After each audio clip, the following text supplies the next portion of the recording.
longo dos anos tem-se vindo a falar de casos de luta contra o cancro da mama ou do colo do útero, mas há outros que muitas pessoas não sabem sequer da sua existência. O cancro da vagina é raro, mas deixa marcas irreparáveis nas mulheres. Manuela e Natália contam as suas histórias na reportagem especial desta semana. Tinha um papel com o resultado, mas tanto que liguei à minha mãe e disse: "Oh mãe, tenho uma neoplasia, mas não vou morrer com isto." E ela dizia: "Mas tens cancro, tens cancro." Eu dizia: não é nada. Quer dizer, só depois é que caí em mim. Decidi que havia de ir à urgência só para despiste de qualquer coisa. E pronto, e quando cheguei à urgência foi o balde de água fria. Duas mulheres, dois diagnósticos idênticos, duas histórias diferentes, mas ambas com um fator comum: a superação. No mundo inteiro, milhões de pessoas vivem com cancro, mas o diagnóstico de lesões cancerígenas na vagina é muito raro.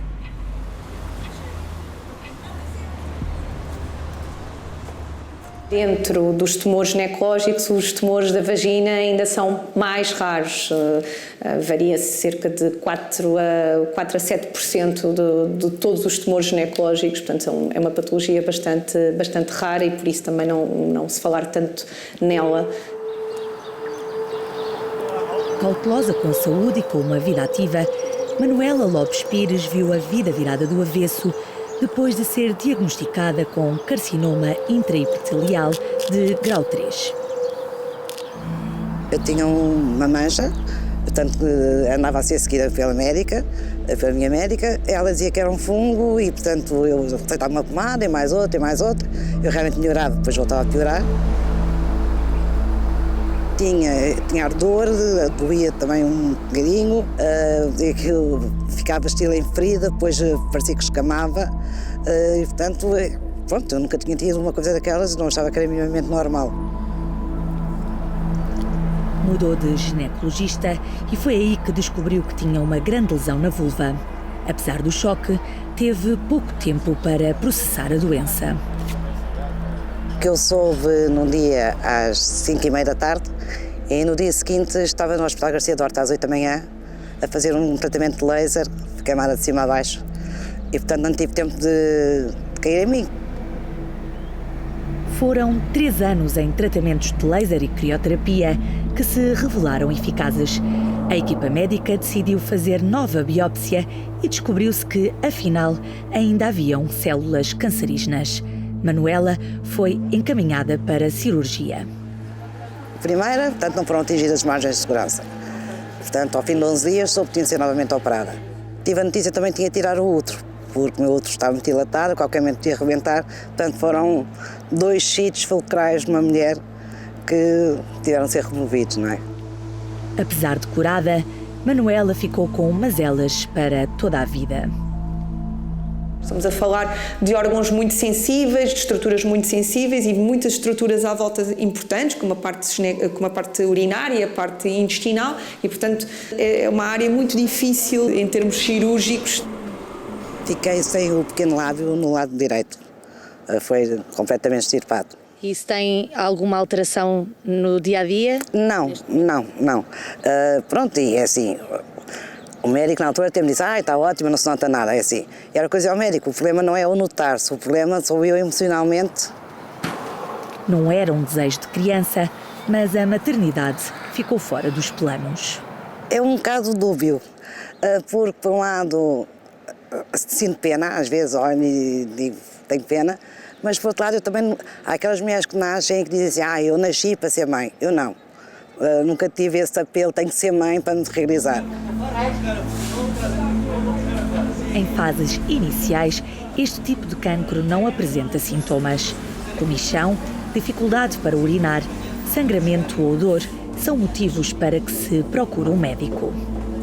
Estamos a falar de tumores que até levam algum tempo a desenvolverem-se, portanto não são tumores que surja uma lesão e que rapidamente deem sintomas ou que evoluam muito rapidamente, levam bastante tempo, até pela sua gênese, que parece estar na origem de uma infecção pelo vírus do papiloma humano, o HPV. As causas podem ser variadas, mas acredita-se que a infecção por HPV seja a principal. Por isso, os cancros da vulva e da vagina podem surgir associados ao cancro do colo do útero.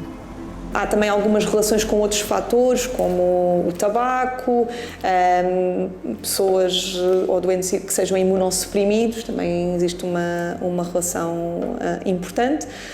Também a própria idade, ou seja, é mais habitual este tipo de tumores surgir a partir dos 60, 65 até aos 70 anos, enquanto que as lesões pré-cancerígenas são mais frequentes de serem identificadas na ronda dos 45 a 50 anos, exatamente porque isto leva muito tempo a desenvolver-se e a aparecer. Rumamos a Almeirim, Santarém, para conhecer a história de Natália do Amaral.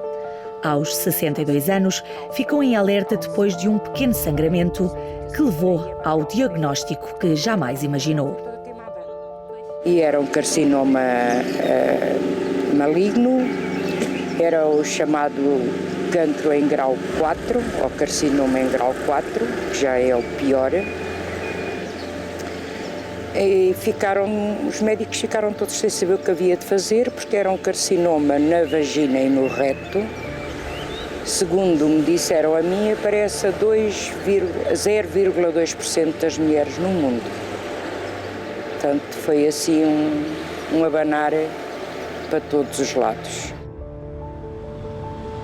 Depois fui encaminhada para a Fundação Champalimau, fizeram mais exames, teriam que ir estudar como é que me haviam de tratar, porque também nunca tinham tratado um cancro destes.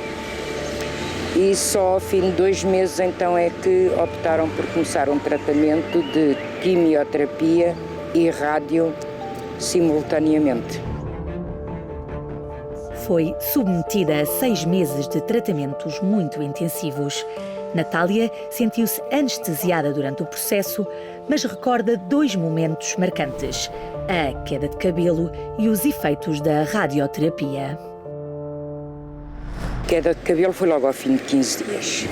Estava precisamente no Jerez com a minha filha e comecei a ver o cabelo a voar. Pronto, chegámos ao hotel e rapei o cabelo todo.